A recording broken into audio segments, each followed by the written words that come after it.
Ternyata bukan cuma public figure yang sering mengumbar kehidupan pribadinya di media sosial. Orang terdekat kita pun secara terang-terangan dan sadar share soal hidup atau masalah hidupnya.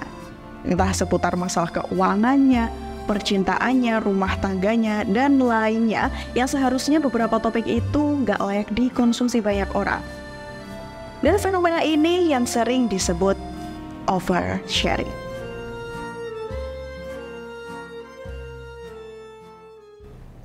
Jadi, oversharing itu kayak saat kita bercerita atau berbagi hal-hal yang sebenarnya pribadi banget, tapi malah diumbar ke seluruh dunia lewat platform kayak sosial media, Instagram, Facebook, Twitter, atau TikTok. Jadi, bayangin aja, segala macam dari curhatan, cerita keseharian, sampai masalah pribadi bisa jadi bahan postingan. Dan itu yang lagi ngetren banget di era media sosial sekarang. Kalau dulu-dulu, yang namanya pribadi itu lebih dijaga ya. Tapi sekarang kayaknya sudah ada pergeseran. Banyak dari kita jadi lebih terbuka buat cerita tentang apa aja, mulai dari makanan yang dimakan, perjalanan, sampai masalah cinta.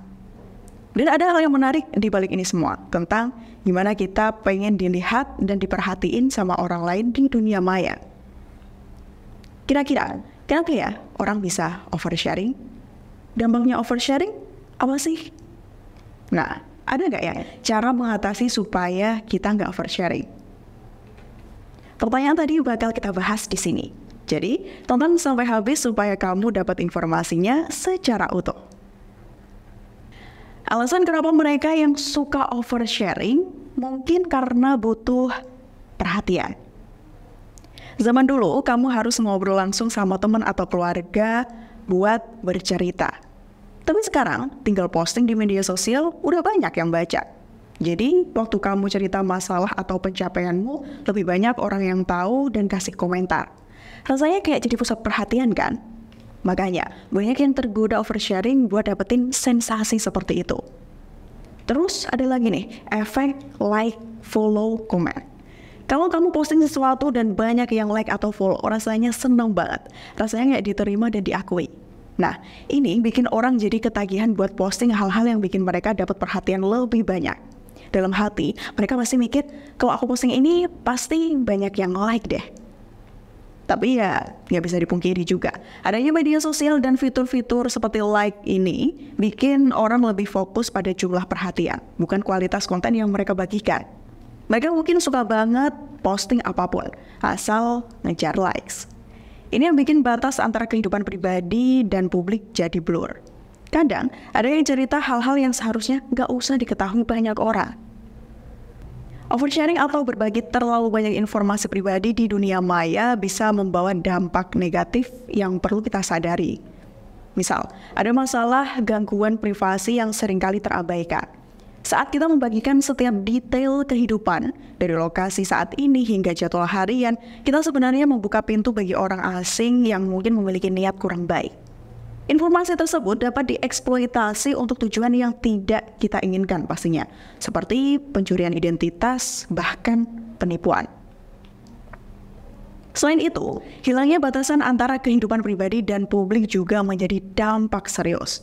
Saat kita merasa nyaman berbicara tentang masalah pribadi di platform publik, seperti pertengkaran dengan pasangan atau konflik dalam keluarga, kita sebenarnya membuka pintu bagi orang lain untuk mengomentari dan mengkritik tanpa memiliki pemahaman yang menyeluruh tentang situasi tersebut. Ini bisa merusak hubungan, menciptakan ketidaknyamanan, bahkan memperburuk masalah yang sedang dihadapi. Lalu, dampak psikologis juga menjadi hal yang tak boleh diabaikan. Tekanan untuk terus berbagi demi mendapatkan perhatian bisa mengakibatkan stres dan kecemasan loh. Jika orang yang melihat postingan kamu berkomentar tak sesuai dengan harapan kamu dan justru memberikan komentar yang jahat, hal ini bisa merasa seperti kegagalan pribadi dan mengganggu kesehatan mental kamu. Perasaan ini semakin diperparah oleh budaya popularitas instan yang kita temui di dunia online. Saat kita berada di dunia media sosial yang penuh dengan kesempatan untuk berbagi momen dan pikiran, sangat mudah untuk terjebak dalam perilaku oversharing tanpa disadari. Namun, tentu ada beberapa langkah yang bisa kita ambil untuk menjaga keseimbangan antara berbagi dan menjaga privasi kita.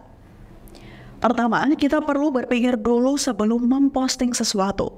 Tanyakan pada diri sendiri apakah informasi tersebut memang perlu dibagikan kepada semua orang.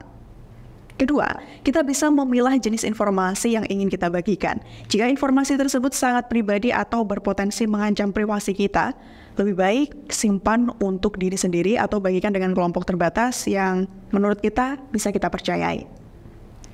Ketiga, kita harus ingat bahwa mendapatkan perhatian dan validasi tidak selalu harus datang dari berbagai hal-hal pribadi.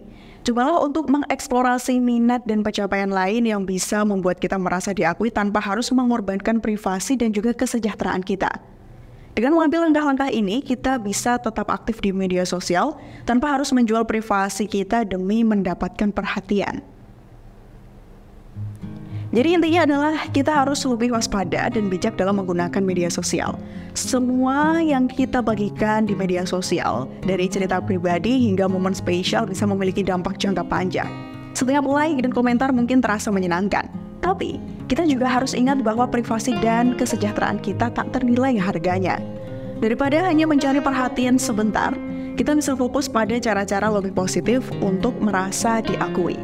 Berbicara dengan teman dekat, mengejar hobi, atau berkonsentrasi dalam komunitas adalah cara yang lebih sehat untuk merasa diterima. Jadi, mari gunakan media sosial sebagai alat yang memberikan manfaat tanpa harus mengorbankan privasi dan keseimbangan emosional kita.